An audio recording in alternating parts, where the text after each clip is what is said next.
Good evening. My name is Edward Johnson, and I'm here with the organized voter, and I'm here with Earl Hagan, and I'm also here with the candidate, Mr. Jackson Kimbrell. Yes, Nice to have you here. thank you. So today, starting off by telling our community who you are and why you're running for City Council C, District C, and what values and lived experience would you bring to the job? All right. Well, I appreciate y'all having me on. This is a fantastic opportunity to get out and meet some more people. I am Jackson Kimbrell, running for City Council District C, really to put people over profits. Long time service. I've been 15 years in the Army, served through global war on terror, hurricanes, the COVID-19 pandemic, got the t-shirt, done everything, right? Okay. So, I'm running really because I want to use that, leadership experience I have in the military, and then I've been in the construction industry for over a decade, all really here in New Orleans. And I really want to build up the city back for another 300 years. We celebrate our tricentennial, but we've got numerous issues that we've got to work on. Right. And really, my focus on District C is that it is the heart of the city, geographically, economically, but people cannot afford to live in the district, especially on the East Bank. That's a huge issue, and I'm focused on working class people being able to live and work in the district. My campaign is really focused on 5 really big things: is in expanding affordable housing, more public transit, more reliable transit too as well. Making our public utilities pay. Especially energy is a huge one. That's not paying their fair share and putting cost on ratepayers. Expanding our educational opportunities. Universal pre-K is a huge part of my plan. I got 2 kids. One just got out of pre-K. He just started kindergarten this week, thank God. And one just started pre-K about 2 weeks ago. So I have seen the transformational approach that does, and it gets kids a step up in life, right? And then also our job training on the back end of that. I work in construction, and we have a huge need for skilled people, and we've got unions in the city to do a great job. It's just I don't think we do a great job of getting them connected for fully paid internships to learn a trade and to be an apprentice going out. You can make a good middle class lifestyle on that. And yeah, I'm really just focused on making sure that we build towards the future. I know that the mayor's race is laser focused on getting things done and making the everyday task work right, but I feel like as a council member I have a little ability to dream bigger and to do bigger programs, and I think that those 5 things are really the crux of that, to lift up all the people in District C, because it's a huge district, right? Algiers, French Quarter, Marigny, Bywater, a little bit of 7th Ward. It's a huge disparate district. It's probably the biggest one other than E. So yeah, I'm really just trying to make sure that people have what they need in life to have a good lifestyle and to live affordably. So a lot of our candidates come, we listen, and they talk about the problem that they can see when they being interviewed, but not many of them give us a step by step approach plan what they're gonna do. Like they'll say, we're gonna do this, we're gonna do that, and this is what needs to be done, but they never give you a step by step plan of how that's gonna get done. So do you have a step-by-step plan? I do. So, working in the construction industry, we don't do anything without a plan, right? That's a right. huge thing. You don't just put the roof on with no foundation, right? It's pretty simple in that. I understand it's oversimplifying the issues we have in the city, right? Yeah. But a lot of that is true. Really talking about affordable housing is kind of I always put it as the first, because that's one that I know how to work on. I'm building an affordable housing project right now in my job. We're working with a great developer that knows how to use all the tax credits correctly. Just to break down affordable housing, that we have the trust fund, right? Great. We're also going to have a bond issuance probably, I think it's during the same election in October, that will give more funding to that program. But I want to make sure that gets doled out to nonprofit developers. Not really the for-profit developers have a piece in that, but I think that we need to really push Hano to do some development on it. And then we kind of need to spread the wealth on not just building, but maintaining. Like rental assistance is a huge issue, because we definitely have a lot of people that are precarious right now, and we're seeing that with, especially in the East Bank with our homelessness crisis, is that people are so precarious right now that they're missing a couple of rent payments and they're out on the street, right? So it's literally, it's just creating its own problem, right? And that's really keeping our housing, building new housing, assistance for people. Also, with the Healthy Homes Initiative, there's not a lot of money right now. There's good enforcement, right? It's like, we want to get rid of slumlords. Great idea. But what happens when somebody, we had it out in the East, not in District E, they cleared out a whole complex, right? Because they were not abiding by the Healthy Homes thing. Fantastic, but where do we put those residents? And they had no assistance to get them into a new place. And that's what we could do with the Housing Trust Fund. It's a pretty broad ordinance that allows for a lot of these programs to happen. And I know Jane's Place and a couple other advocacy groups for housing really pushed to kind of spread the wealth out, and we didn't really do that. So that's just part of kind of the intrinsic nuts and bolts of like how this policy works and how it can get better. All right, with that being said, District C, it encompasses the quarters and Algiers. You pointed that out. And I know someone that lives in Algiers, and cost of living for them is, they okay, but they still complain about the cost of living. Would you be willing to look outside of what Orleans has and see what's working in other states or other places to find solutions that's working there to bring them here? Oh, absolutely. I am luckily blessed to be well traveled, and I've been out and about. I've been to other continents, not just for being an Army Green, but I've been out and seen how other people live. And there's a lot of places just in the United States, especially municipalities, that are doing some fantastic things. Cost of living can be tackled in all kinds of different ways. We kind of talked about it, like that policy stuff and the affordable housing piece, but also it's assisting people with rising insurance costs is a huge thing. That's definitely, I live in the Point in Algiers, but I know through our whole neighborhood, that's a huge thing. Is we've got a lot of elderly residents that they moved in their house 30 years ago. It is still fairly solid, but the roof over it is not fortified. And getting fortified grants to them is a huge thing, because I think we only have 3,000 grants statewide through that program. And we have some that are, I think, spooling up through the city, but we need to plus that up, because that's really a numbers game. From what I've heard from industry experts, is that when you get a cluster of homes, I think it's like 20% of your homes, I think, within your zip code or something like that, the insurance company says, oh, okay, well, we can lower rates because it's a lower risk of. So that's really what we're seeing with the affordability and cost of living increasing too. And also, not just for homeowners as well, we need more reliable public transit in Algiers. I mean, it's a huge thing. It's like, it's 40-minute headways on the 103 bus right now, which is insane to me. It literally comes by, I look at it at my job site, it comes down Joe Myers, so I see it every once in a while, but it's not coming frequently enough, and we have a high frequency mode to use the ferry to get across, right? So we have that, but if you're going to try to go anywhere else other than the quarter to go downtown or connect anywhere else, you've got to go to Gretna and then come back into the city, which is like an hour and a half transit ride to get, like, I think it's like less than 5 miles. It's crazy. So there are a lot of ways, especially in my platform, that they all kind of interconnect to each other, and I think they build on each other to build more prosperity as a holistic approach. So let's talk about housing STRs. Okay, so you said that you only support owners occupied STRs. Yes. With homestead exemption, and plus stronger inspections. Absolutely. Higher fines, and getting delinquent properties back in long-term uses. So what's your first year enforcement plan in the timeline to protect housing in the quarters in Algiers?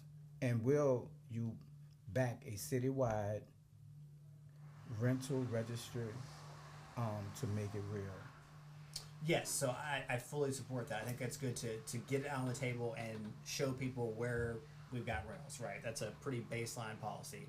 I mean, the first step right now, we've got a little bit of action, not even been elected yet, so I'm not going to take credit for it. But we saw that Airbnb took off 1,000 listings around the city, which is a great step, and that's a part of the new ordinance that they're having to comply with.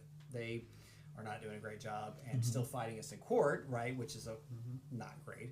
But we need to keep the first real triage of the situation is to get the illegal ones off, right? I mean, try to work within the same ordinance we've got right now, plus up permitting and code enforcement to really crack down on that. Because I think that the current numbers that I saw are anywhere between, this is before the 1,000 went off, we had about 3,000 to 3,500 illegal listed short-term rentals, right? So getting 1,000 off, but we got to get the rest of the 2,500 off the books first. So that already takes off, 3,500 listings that we are back into operation, right?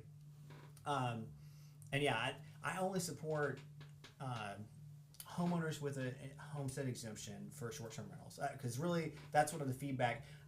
I generally was a fully no STR person for a long time. I didn't really deal with them. I mean, I have some neighbors, and that's what I've really done is I talk to neighbors in both French Quarter, Byward and Marigny, and Algiers Point. It's kind of there's not a lot in Lower Algiers, but I see that the ones that are trying to be right, do the right thing, are homeowners that are literally doing what Airbnb says they're trying to do to your house, right? It's like, you don't want to be here for Jazz Fest and somebody wants to come stay in your house for the weekend, go out of the city. That's great, right? That's the fictional thing that they put forward, right? And I support homeowners for that part. And also we talked about cost of living as well, is that a lot of these folks are using it too.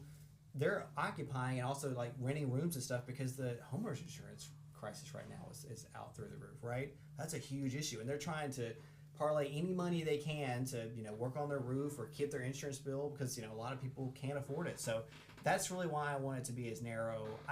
I don't really like all the Byzantine rules we have now where it's the block face and all this and there's a community meeting and all that. And I think if we just put it down to homeowners, I think that cuts down the basic level to like a very low number, right? So enforcing is the big thing. That's getting the funds to the mayor's office departments. That's the first thing.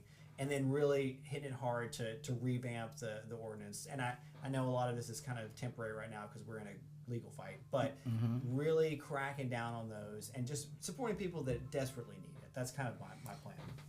All right.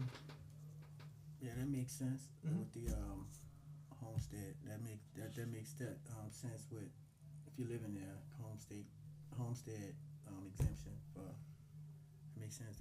Let's talk about the basics in District C. It's a citywide thing, but trash, street lights, sidewalks, flooding, illegal dumping, and slow repairs in Algiers. The ferry and bus frequency are constant complaints. What's your 90-day plan for visual fixes and the equity schedule for both the quarter and Algiers? So I think that let's tackle the transportation thing is funding. That's the biggest thing. It's RTA right now is facing a crunch on funding. That's a huge thing. And the ferry, with its way that it's funded, we've kind of piecemealed going forward. I want to have a fee put on cruise ship boardings like they do in other cities that helps fund public transit, especially the ferry. So we have, I can't remember, it was something, we have a large, I think we've got like 20,000 people ride cruise ships, and I think that's a good thing that we could, $5 on top of it goes straight to public transit, and that improves, especially the Algiers part of it, because we kind of talked about headways already. Talking about equity and infrastructure, that is a huge one, and I think that the quarter is since the Super Bowl is in a good place. They've got a lot of their streets repaved, they've got a lot of the infrastructure rebuilt, through the federal funding they got. So I think we really need to hit Lower Bywater and Algiers first, really, with the infrastructure funding. I know we're actively going on in Algiers, which is good, but definitely Lower Algiers suffers from a lot of that, and really making sure that Public Works is prioritizing those with the civil contractors to get that going forward, and really prioritizing that. Talk about flooding. That's a huge thing. I know Algiers, the Corps of Engineers is definitely working on the General de Gaulle Canal, but we've seen, and it is being in the construction and engineering background, is that, and I talked about it last night actually. We had a good question about that at another forum. Is that we can no longer just try to keep pumping our way out of it, right? Because it only has a certain amount of capacity. Like literally, you would build pipe that's as big as the Shell tower, like that big, to pump out all the water at once. It's just not feasibly possible, and the infrastructure just cannot handle it. So we need to really work on slowing water down, work on there are infrastructure ways that we can do that with our streets, where we've got bioswales, water gardens, and really and planting trees is a huge one. They suck up a lot of water as well. We have a huge, we're coming up on 20 years of Katrina, and we still are below, I think, 50% of our tree canopy. And I know there's great organizations that are fighting to do that, and a lot of their funding got cut through the federal government, which is kind of crazy. And so there's definitely infrastructure ways that we can start trying to live with water. I know Gentili's got that really cool water district that they're working on right now. There's just a lot of different things that we've got to get into. And really it's funding. That's a huge thing, because I saw that we're not funding infrastructure just in general by, I think it's like $30 million really needs to keep infrastructure going. And a huge thing too as well is that, we've got the headline with the JIRR funding, right, from FEMA, right, that the mayor sat on, and now they're rushing through to get all that stuff done. Their contractors are working very hard. I know, I literally see them all over Algiers, which is great. We're trying to use that money before it expires, but this is kind of our golden opportunity now to fund the unsexy maintenance part of it, right? It's like you fund that $1 billion gift that we just got, that's not on the backs of, well, it is our taxpayer money at the federal level, but right, less pennies to us, but that's not a huge burden on us, but we need to keep investing in maintaining it, right? It's like that brand new street that you got in front of your house, you want to make sure it's nice going forward for the next 30 years, and that is going to have to take funding it up to the full level that a lot of the experts are saying we're not doing right now. So we don't just take it for granted and let it erode again, right? That would be horrible. Exactly. I agree with the green spaces. So let's talk about utilities bills and resilience. You supported tougher oversights and even public ownership of the electric utility.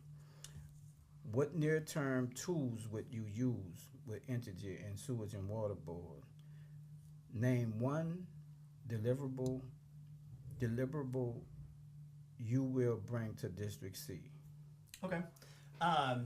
We'll start with Sewage and Water Board. It's a little easy pie to kind of eat at, because it is it is a real public utility, right? It does have state and city funding. It's a hybrid, but it doesn't have Wall Street owning it, right? Like Energy does. Right. So Sewage and Water Board, the biggest thing is to get a drainage fee. I know the bond issuance is going to have some infrastructure money in it, but like everything else, it's a one-time deal that we're going to use up and not have continuing funds for. The big issue now is that now that the state has done the right thing and consolidated everything under Sewage and Water Board, right, from the pump to your catch basin, and all in between is now under Sewage and Water Board. That's great. They also have a funding gap now to clean out all that stuff. So I support a drainage fee, and talking to city leaders, talking to the experts, is that it's not going to be easy, because 50% of our city is owned by a nonprofit entity, and they don't pay into property taxes and the current drainage fee that we've got under the millages, which are under property taxes. So we're going to have to get really creative in the legal sense of it. I am not a lawyer, and that's glad the council has lawyers to figure this out, but that's one thing that we need to get to make sure that they have recurring funding to clean out those catch basins, to get the 20% every year that needs to be cleaned out, to get the 5-year goal done, right? Because right now they're saying that they're not even at like 10%, which is not good, because we're basically just working the problem, until we run out of money, really. So that's one for Sewage and Water Board. It's a little bit easier nut to crack. So energy, huge one. We just saw today that energy is going to burden us with probably more costs to fund this AI data center in North Louisiana, which is huge. That's still an ongoing thing. But big thing for me is that energy gave back. I say it's a give back, because that's really what it is. They gave back Wall Street investors, which is mostly 80% of Wall Street is owned by hedge funds and the 1% of America, right? They gave back over $1.2 billion to shareholders in buybacks.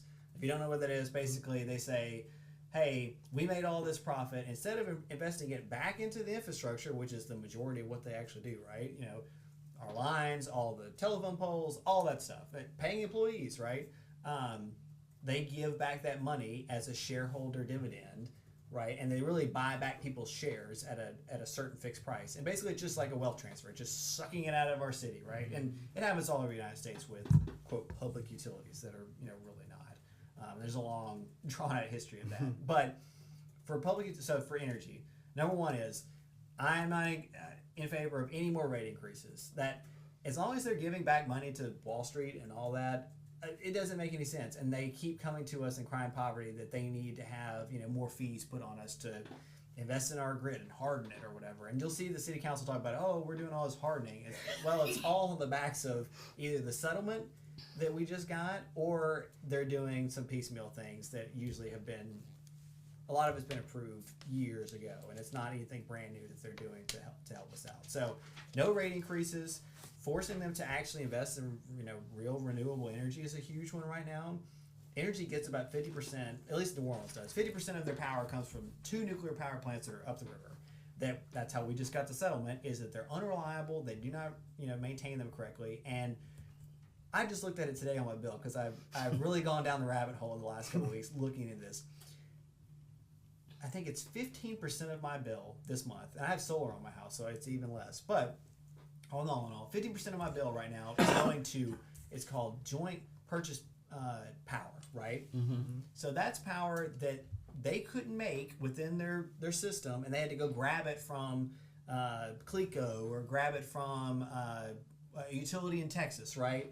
So that comes at a higher rate, right? Because it's getting cost put on from the original supplier, and then it gets doubled to us, basically. So we're getting like double cost on it. And it's huge that, a large part of my bill is not coming from energy personally. Like I'm having to, I'm getting my power from Tennessee or wherever it is, right?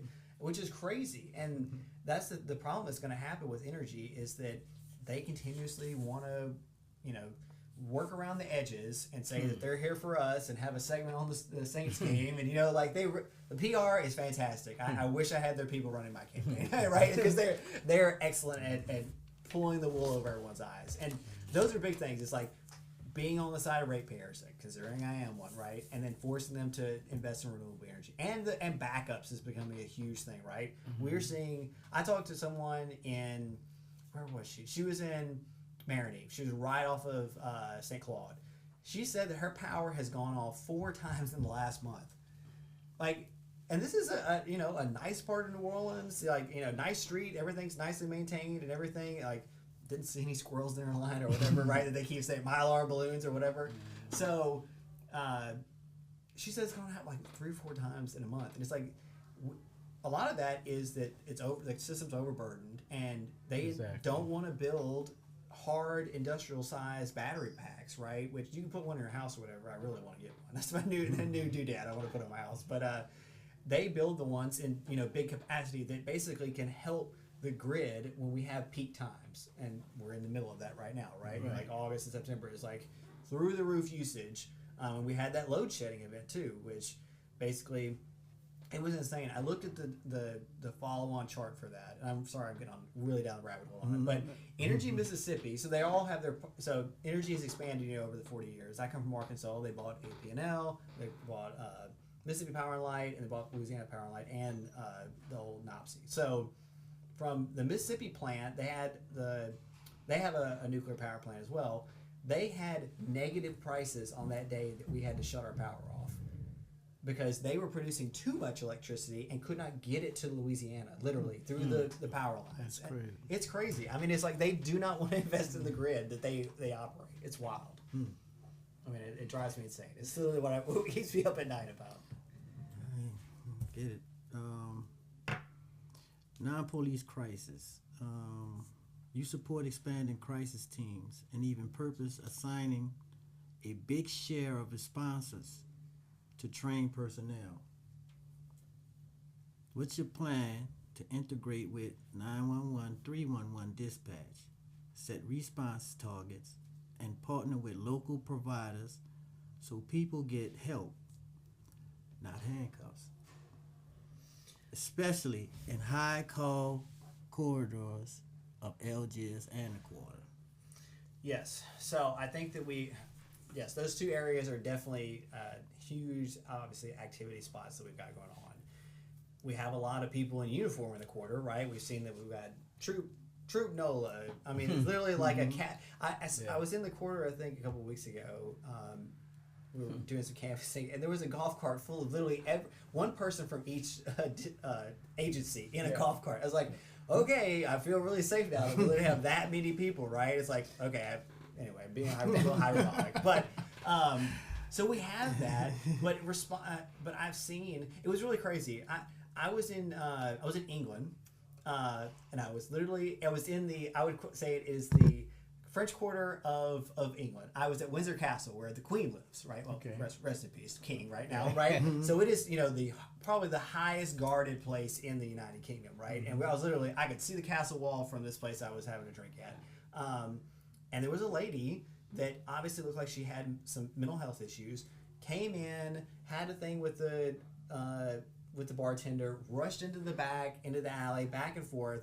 The police were there almost immediately, which is, as a New Orleanian, like boggles my mind. Immediate response times, right? But you could see the difference. They had a sergeant, and I think it was like a corporal from their police department, and then they also had someone that was in a similar uniform, but she was a crisis responder, right? So she was the one that really kind of took over as they finally got the lady and sat her down outside and like worked with it. But the crisis response, I don't know what really to call it, but like the action officer, if you want to call it, she led the whole interaction and like worked this out. And then there was no, I'm trying to remember if she actually went with police. I think she did eventually. So, but it was not in cuffs in the back of the cruiser, right, kind of thing. It was like as a person, right? I mean, that's a huge thing. Is like we have to see people, and I get it because that's a huge thing in the East Bank as well. Is that we've got a huge homelessness crisis, and a lot of them have mental health issues. So it's like, and I've heard that over and over. It's like our neighbors want to help the people that are on the street. It's just that when they come at them and they're got needles all in their stuff, and they're sleeping on a couch right in front of their house, and like it's a hard situation to have empathy for, right? And you want to hold people to account, but you also know that there's a certain level that they probably can't be accountable for, right? So that is a huge thing. Is getting those officers, and we talked about community groups that could possibly augment that with and it's clinical providers too, and that's one of the things that is going to be hard, because this is not, and I do not want to put just, hey, you got a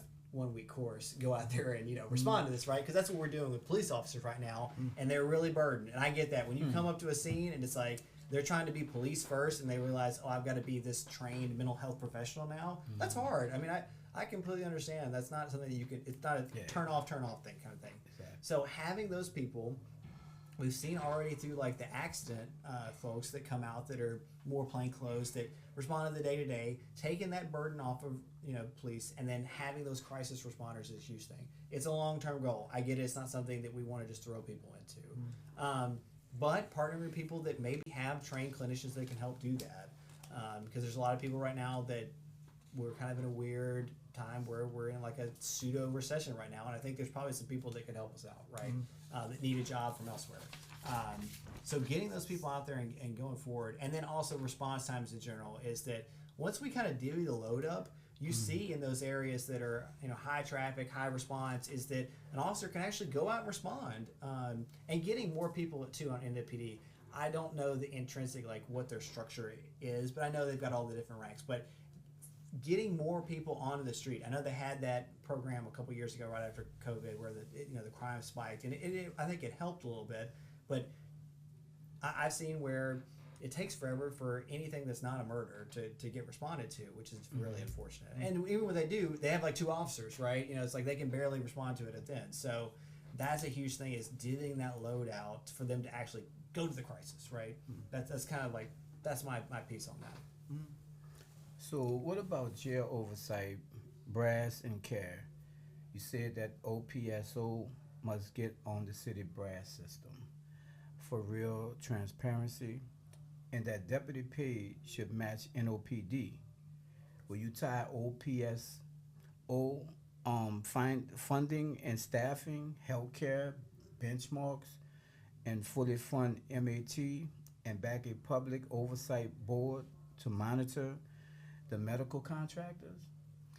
Yes, I definitely think that's a huge thing, is to have, I think we need, and that's just, I know this one is like the crisis one right now, but I think that public oversight of all kinds of agencies, Sewage and Water Board, the NOPD, like all of our agencies need someone from the outside to come in, not just the Inspector General. Like, I got a neighbor that works for them, and he does a great job, but he talks about there is only a finite amount of things because they do a lot of detailed investigations, right? But the jail is a big thing, right? We've seen that they just caught the guy that they accidentally let out, which is crazy. But they got 9 out of 10 escapees after like over a month-long search that cost us a lot of money. Infrastructure is a huge thing to get that up to par, especially the healthcare part of it too. Is that that's something that kind of opened my eyes during this campaign. It's like I generally knew that when you went into a facility like that, you're probably not getting the gold treatment of care, right? But to the fact that we have people that literally die in incarceration from things that are preventable, right? I mean, or it's interactions with other people as well, and yeah, we definitely have to hold them accountable. And the oversight board is a big first start, is to put benchmarks on it, make sure that people are being treated properly as humans. I mean, that's the big thing, and that's what we've seen a lot in this city now. Is like, we have to treat people like people, and it's hard, and I completely get it. And there has been decades of demonization of people that are incarcerated, formerly incarcerated, and trying to make them people. And we have a state level government, a federal government now that is ready to go back to the 90s of just throwing away and the key as well, right? It's like they're not interested in any rehabilitation, and it's up to us. And I think that's a huge thing. And getting on the brass thing. So every city department should be on this program, or in this computer system, excuse me, because it just gives basic accounting and transparency to what you're doing. I mean, I do that literally on my job every day. We have 2 accounting softwares that God and Country can go look at and see what I have approved from a subcontractor, or I'm billing from our owners, because we're kind of in between them in my job. But as the city, you're really just same way, is you're basically seeing what their budget is on that level, how much is being spent, on your personnel and everything, and then what you're paying out for subcontractors and who's paying it. Because I think there's a real murky thing about the jail right now, is that and I don't know all the details about it, but there's some strange contracts that are going on at the jail, right? I mean, I think that we see some people that got out of NOPD or back on the rolls there, or doing some kind of security contracting, and they get in front of the city council and they literally can't tell you anything about it, and you're like, well, that raised some huge red flags, right? And being in brass, anyone in the city can that has access can go in and say, oh, well, you spent we needed extra staffing, so we paid these people. We did this, like we fixed the locks on the jail, right? I mean, it's like it literally is basic transparency. And I think that it's odd to me that a progressive sheriff that she tries to portray herself as is really reluctant to giving any transparency. And ironically, she was the one as the monitor that was supposed to give transparency during the consent decree, right? So it's kind of mind-boggling. So that's the thing, is getting the jail into a place. And also, I'm glad that they're building the new annex for. I know it's federally mandated, and the cost is ballooned, and it's really behind. But I think that it's needed. The jail is over capacity right now, per the ordinance that we passed, I think in 2022, right?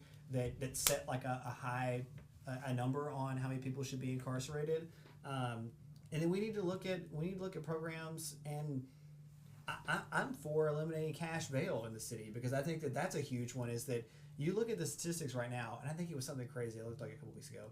It's 95% of people that are in the Justice Center, or whatever they call it these days, are pre-conviction, right? So how many of those people actually need to be there? And I'm not an expert on the criminal justice system, but that we've seen in DC and some of these other cities, they got rid of cash bail, is that 97% of the people showed up to their appointment to be, to go to their proceedings, right? Because a lot of them are low-level people that we, may have been involved with law enforcement a couple times, but most of the times they're going to go to their appointments, they're going to go to trial, they're going to get this stuff done.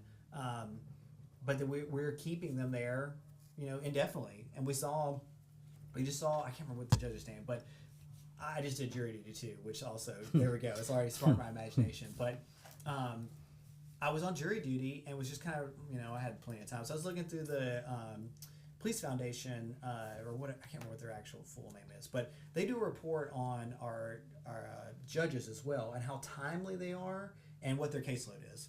And there's 12 that we've got, and then one acts as like the administrator, which is crazy because I can't believe we can't hire an administrator to do the filing stuff because she has the worst percentage because she has to be the leader, right? Which is crazy to me.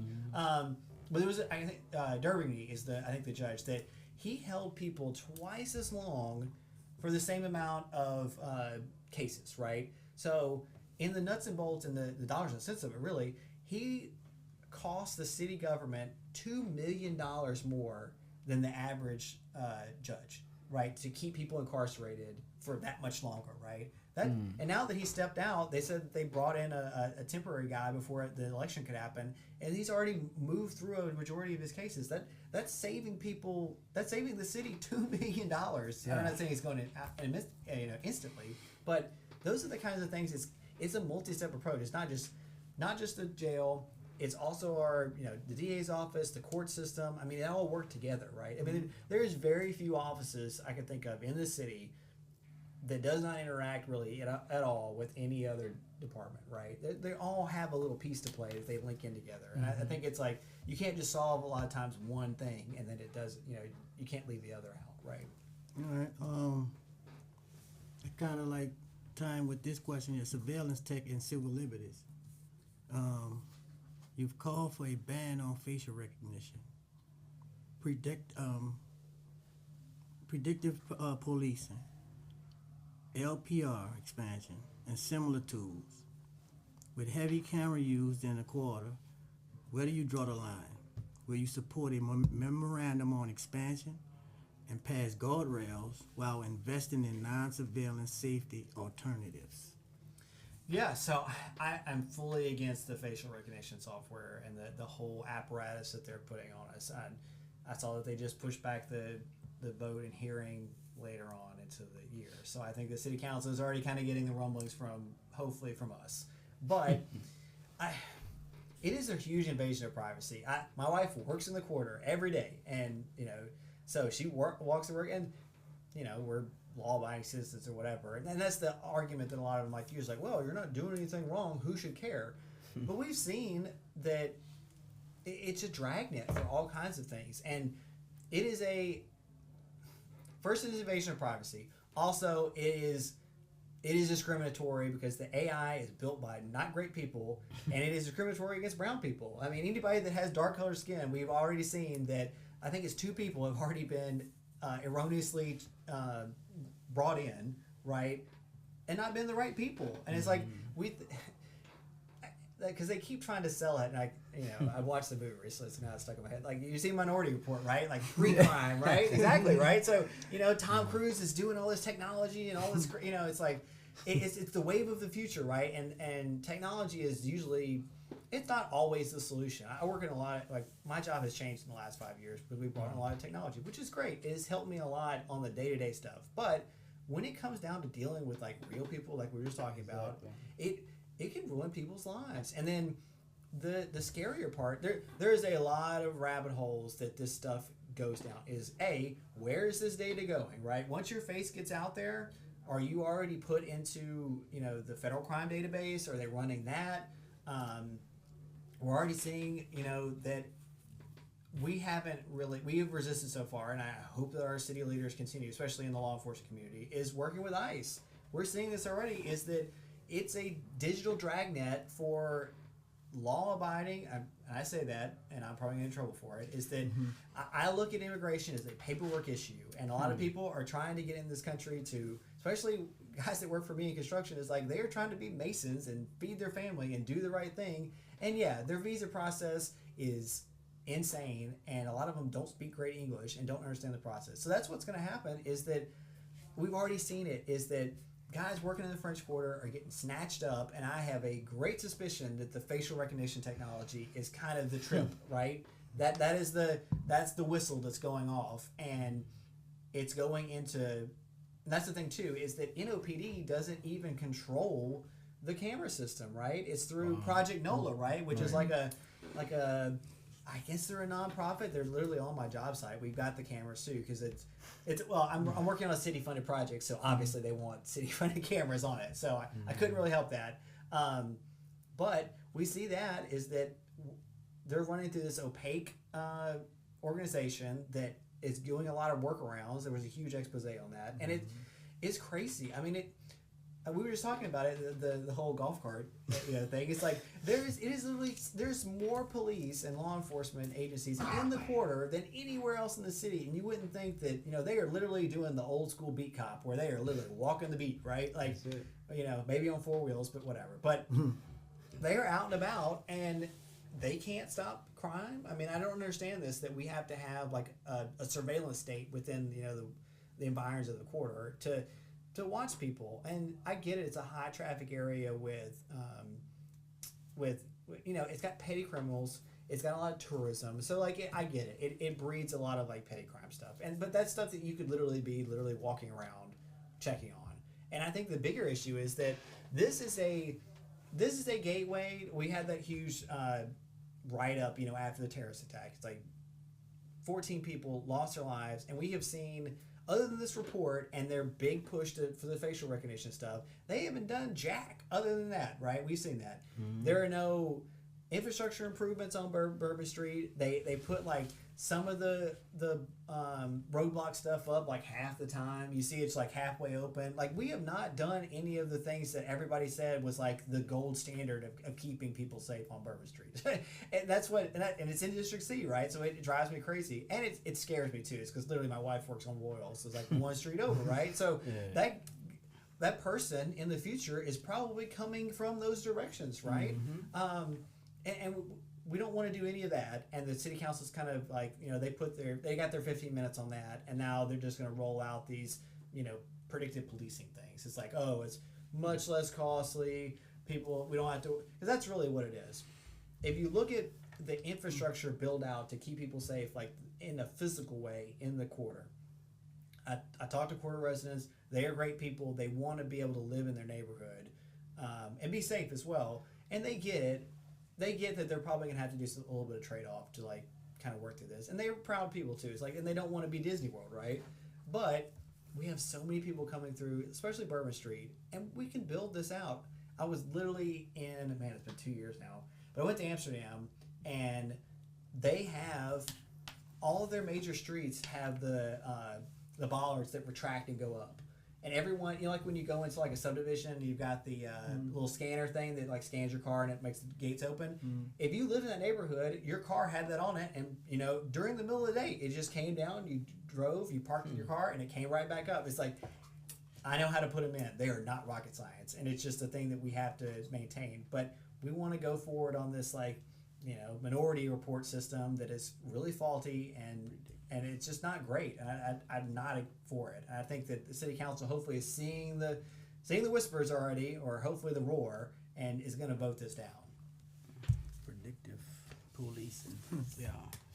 So what about re-entry and second chances? You supported the ban on in the box, and funding groups like the First 72 and the Union Job Pathways. So what hiring targets will you set for the city departments? And you track placement in 6 to 12 months retention. So yeah, I definitely think that that's a huge thing that we, being an incarcerated state and nation, is getting people back into, and employment is the huge one, right? Is like housing and employment. That's the two big things. Is that we can get somebody a decently affordable place and get them a good job. We're going to get them back on track. And I fully support banning the box, because once you've served your time, you've done your debt to society, right? And I think that should be, you should be wiped away and be able to have a fresh start, right? And that's a huge thing, especially if we see like the biggest thing is that it's that most of the crime and incarceration happens between 25 and 34 African American men, right? And it's literally cutting out a whole part of our city, of that demographic that is really getting sidelined in their future life, right? And talking about city targets, is that I think that we can set. I wouldn't put an exact number on how many we probably need to hire because it's. I mean, some departments are bigger or smaller. I mean, let's talk about. And I don't know what our reentry numbers are too. And that's what I talk to like leaders like First 72 and like see who's coming through their doors and how that works because. I think that we need to set. I mean, some departments maybe we could get 1 to 2 in a year. Some departments it could be multiples, and it's also their skill set too. It's like that's a huge thing. Is like if we can get people a skill set, they can work anywhere, right? And we talked about unions is a huge thing, and I think that just being in construction and we have a huge union presence in a lot of our subcontractors is that they need people. And they can get you a job within like 6 weeks, really, of being, getting it through a paid apprentice program and like getting some, I would say tax credits, but getting grant funding for them to plus up those programs to get people into that would be great because that's really what we see right now is that people that are formerly incarcerated get just stuck in the washer, right? Like they get out. We've got good programs that are through our community leaders, but they get stuck, and even with the ban in the box, it's just that they get stuck in a low-level job that has like no ceiling, right? It's just like they keep beating up against it, and a lot of them have, unfortunately, spent a fair amount of time incarcerated, right? So it's like you're coming out, and you've lost a lot of your, I mean, like, not to be like really scientific on it, but like your productive part of your life, right? To be a citizen, to be economically viable, right? And then you get dumped out into a no job market, basically, right? And I think that there's a lot of city level things that I think we could fund. And this is me talking about trash too. I didn't even get on that point. Is that we went through this. I made a big thing on trash, especially in the quarter, right? Is everybody wants it picked up, but we are basically fighting between like 2 or 3 wealthy individuals that own all the trash service in the city, right? It's like it's really the clash of titans, if you want to call it, for the trash pickup guys, right? And it's crazy that a lot of cities. I lived in a city where we had municipal trash pickup, and it was a city service. And it's like, not that I want our incarcerated people or formerly incarcerated people to just have to be trashmen. That's not what I'm saying. It's just that like that's a service that we don't provide as a city that could get somebody an entry level job, right, in the system and get them on the path to having a retirement and having health care and all that. Because it's like I worked for the federal government for a little while too, and you saw that everyone tells you go for the low level job. Don't get the job you really, unless you're sometimes you can be really qualified to get in. It's like, but sometimes you have to shoot kind of low on these jobs, right, and get your foot in the door. Because once you're in Department of Energy or Corps of Engineers or whatever you want to be in, is that you can easily transfer, and a lot of the jobs are only posted to employees of the federal government. It's the same with the city too. So it's like we need to either get them in current openings or expand kind of the job force that we have in the city to like get people into that program, and then they can go elsewhere, and then we can do retraining. I mean, it's literally getting your foot in the door. How often will you run the expungement and record clearing clinics? Oh, I mean, I think that we should at least do it quarterly. I mean, that's the thing. It's like that's a huge thing, and I think that that's a huge service that we need to continue to push. Is that getting that slate kind of white clean and getting all that all the paperwork side of it done is immensely helpful, right? And I think that I don't know what do we do? What is the current timeline do we do on it? I don't really know.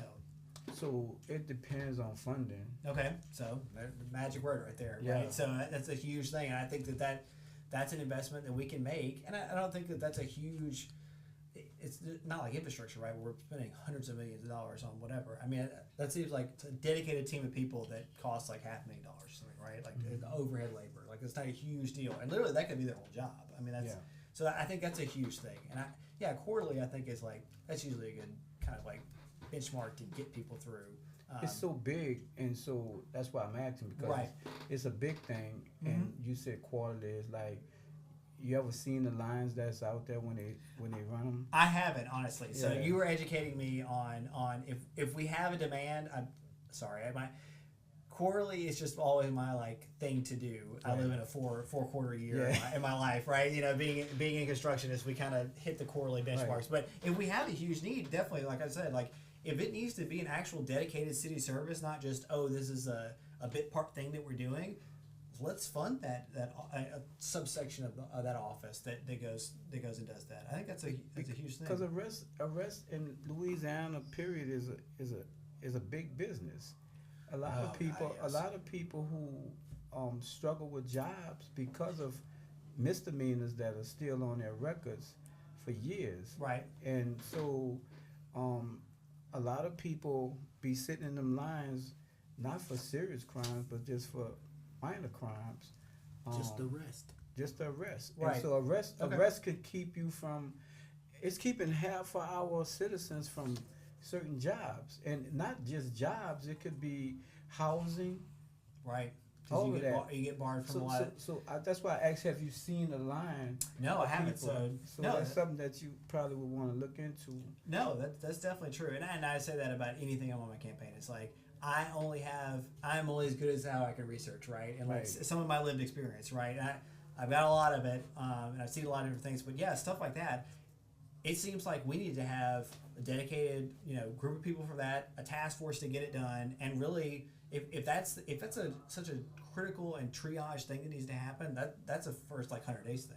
Like that's because if we have that big a need and it is economically and societally hindering us that much, it's like the house is on fire, right? We got to put this out. I mean, yeah, I would suggest to do a deeper dive on the expansion of that jail over there. Right. Do a deeper dive to see where that money came from to actually fund it. It just didn't appear from out of nowhere. No, I mean it. Do a deep dive.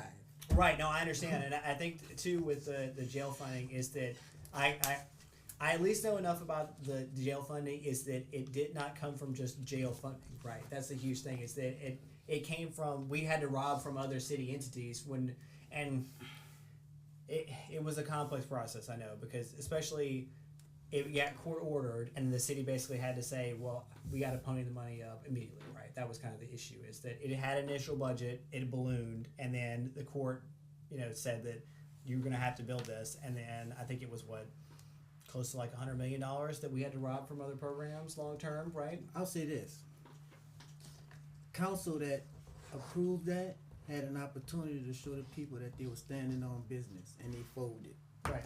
To face contempt, whatever contempt is, whatever that may be. Okay. A $2 fine, 100 days in jail, whatever it may be, and they folded on the people. So I would suggest you do a deeper dive into to what that is. So just know that's what you are going into. Right. Absolutely. Standing on business when the people say, "Hey, we don't want that to happen." Right. You have to be willing to whatever contempt is. We the people are asking you to pay that contempt bill. Right. Okay. So, how you looking on time? So there was some more questions here dealing with the home rule sanction and the immigrant safety. Right. You oppose state overreach and say that the city shouldn't cooperate with ICE.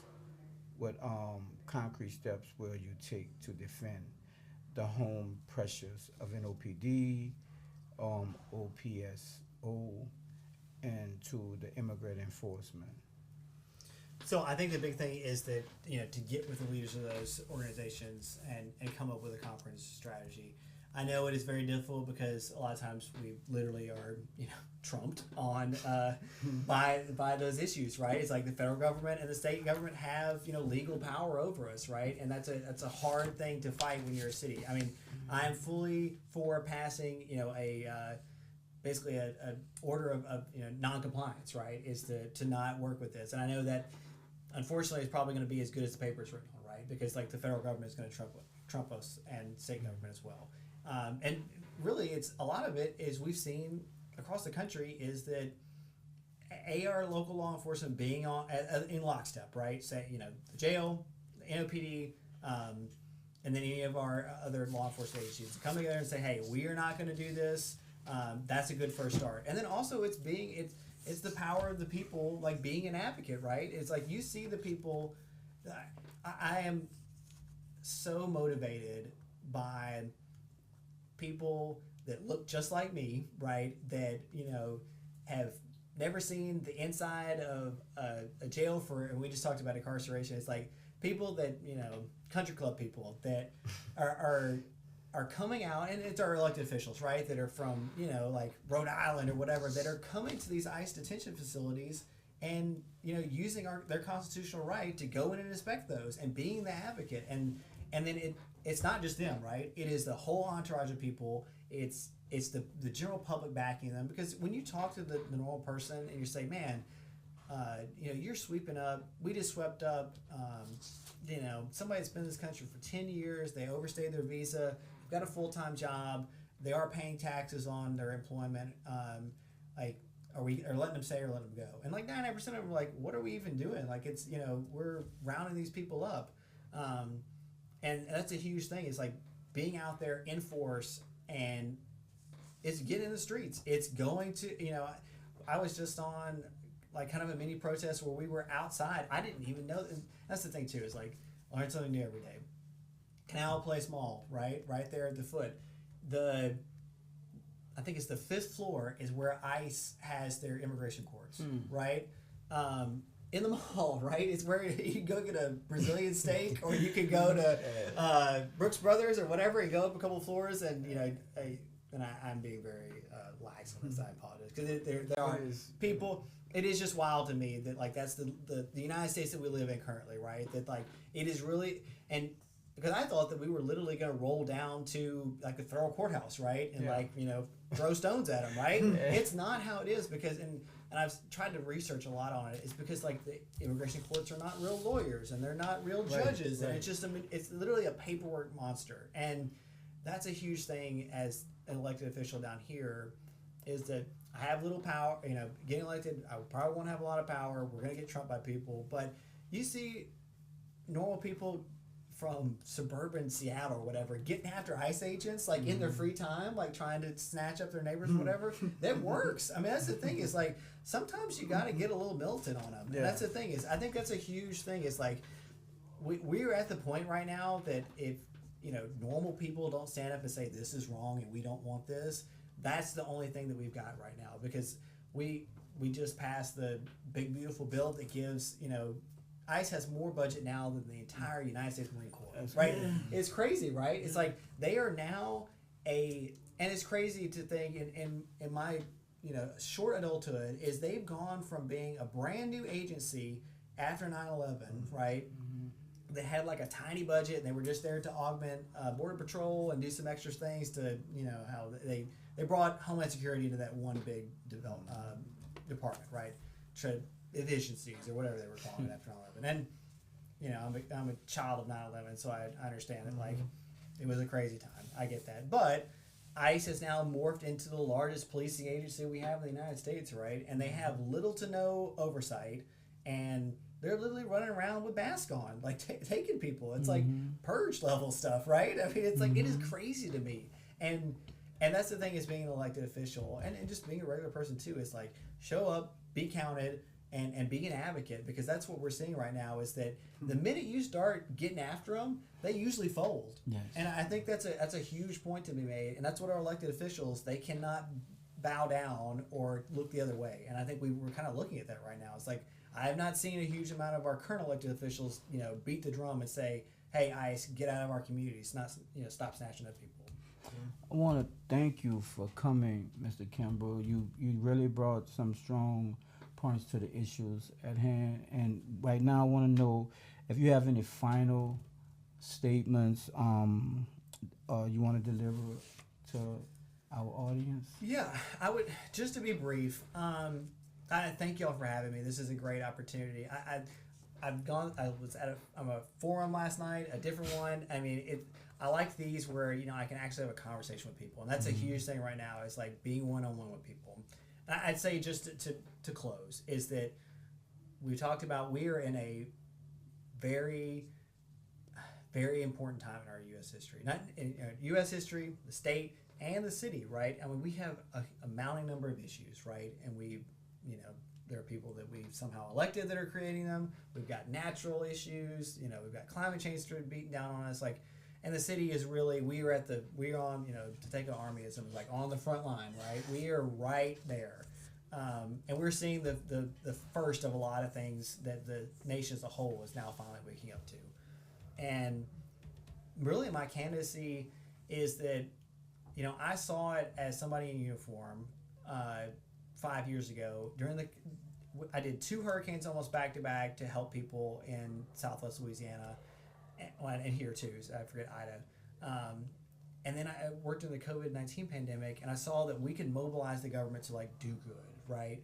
But we also like to put Band-Aids on a lot of things and not create lasting resilience in our communities. And that's what we're seeing a lot of now that the federal government's cutting a lot of things. A lot of the nice to have programs we've got are just getting axed, and a lot of our elected officials aren't trying to create innovative ways to keep those things going.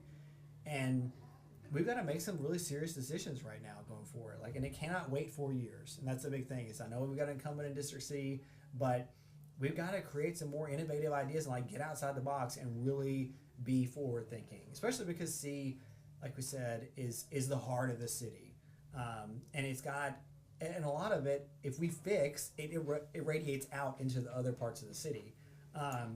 And I just really want to build out towards our future. That's a huge thing. I'm in construction. I like to build tangible things, right? And it's not going to be that way exactly as an elected official, right? Because a lot of times you're funding a program that has other after effects after a certain period of time, right? Mm-hmm. So it's not, when I'm on the job site, I can put a gutter on a building, and there you go. Water doesn't rain down on me, right? It's instant gratification, right? Mm-hmm. But making these critical decisions now and not pushing them down the road are going to make us much more capable in the next couple of years to really face a lot of those issues, because we've got to start knocking some of them out. We can't just adding more and more to the plate because we all can't eat it. I mean, that's the problem now. It's literally you're carrying a plate that's as big as this table right now, trying to from place to place, right? And everybody was, and that's what we saw last night. I was at a forum. It's you could tell every person had some problem in their life that usually is connected to other people, but we're all carrying a burden right now. And that's really my candidacy is I got young kids, and we just talked about them going to school, and it's I see the issues in our school system. I see that we're not building into a changing city that is going to be vastly different in just a decade. Mm-hmm. And we've really got to make some immediate improvements and get out there and do it. And that's really what I want to do as an elected official. It's beat the drum, go out there, go do it. I mean, it's a time for action right now. I don't think that we're coming up on a sad time in 20 years of Katrina, right? And we were supposed to learn all these lessons, and a lot of them have been learned but have not been implemented, right? And now we're seeing there will be another, and I don't want to wish that on us, but likelihood is there will be another Katrina, right? Yeah. And we just saw literally there's a Cat 5 storm just hanging out on the East Coast right now that could if it makes a right turn, DC's gone or whatever. It is, we are on the precipice, especially here, where in 72 hours we could have a tragic event. And now we've seen FEMA doesn't really exist. It's a dangerous time, and we got to move forward, especially in District C. That is really the crux of me running and wanting to do better for this district. Right, man. Yeah. Thank you for your services, man, and appreciate you for you coming, and that'll be it. Huh?